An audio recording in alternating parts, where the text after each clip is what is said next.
Qubada ağır yol qəzası olub. Hadisə Bakı-Quba yolunun 156-cı kilometrliyində baş verib.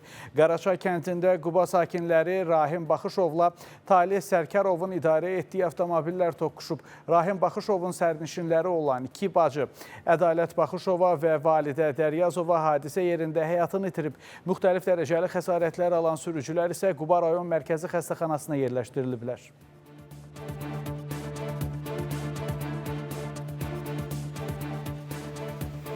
Bakı-Quba yolunda qəza olub. Bundan Opel toqquşub. Ağır qəza. Bəli. Ölənlər var. Ölən var. 2 nəfər kişi cinsli Quba rayon mərkəzi xəstəxanasının təcili və təxirə salınmaz tibbi yardım şöbəsinə hospitalizasiya edilib. 1970-ci il təvəllüdlü şəxsə döş qəfəsinin qarnın küt travması diaqnozu təyin edilib və reanimasiya şöbəsinə yerləşdirilib. 1995-ci il təvəllüdlü şəxsə isə sol but sümüyünün yuxarı 1/3 hissəsinin yerdəyişmiş sınığı diaqnozu təyin edilib və zəruri tibbi xidmətlər göstərildikdən sonra travmatologiya şöbəsinə yerləşdirilib. Həmçinin hadisə zamanı 2 nəfərin həkimə qədər ölüm faktı qeydə alınıb.